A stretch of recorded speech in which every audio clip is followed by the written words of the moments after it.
কোটা সংস্কার আন্দোলনের সঙ্গে জড়িত ৬ সমন্বয়ককে ছেড়ে দিয়েছে পুলিশের গোয়েন্দা শাখা ডিবি। ৬ সমন্বয়কের স্বজনদের উপস্থিতিতে তাদের ছেড়ে দেওয়া হয় এবং নিজেদের গাড়িতে করে বাসায় পৌঁছে দেওয়া হয়। বের হয়ে ফেসবুকে নিজের আইডিতে এক স্ট্যাটাসে আন্দোলন চালিয়ে যাওয়ার ঘোষণা দিয়েছেন আন্দোলনের অন্যতম সমন্বয়ক সার্জিস আলম। পাঠকদের জন্য স্ট্যাটাসটি হুবহু তুলে ধরা হলো।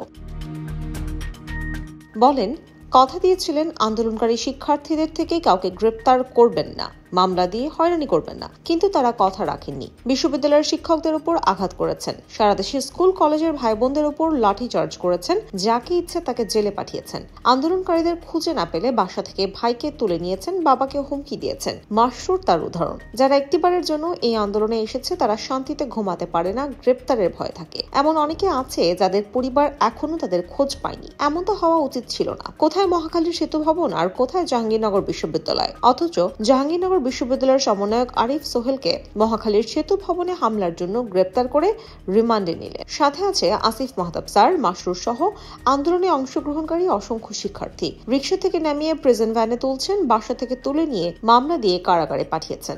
আমার বোনদের রাস্তায় ফেলে পিটিয়েছেন। কি ভাবছেন এভাবেই সবকিছু শেষ হয়ে যাবে?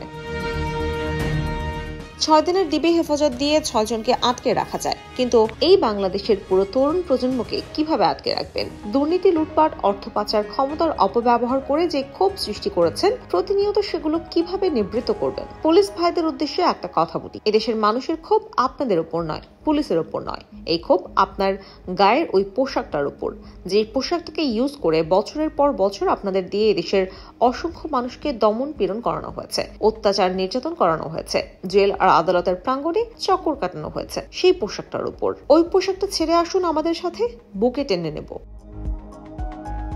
এই পথ যেহেতু সত্যের পথ, ন্যায়ের পথ, তাই যে কোনো কিছু মোকাবেলা করতে আমরা বিন্দুমাত্র বিচলিত নই।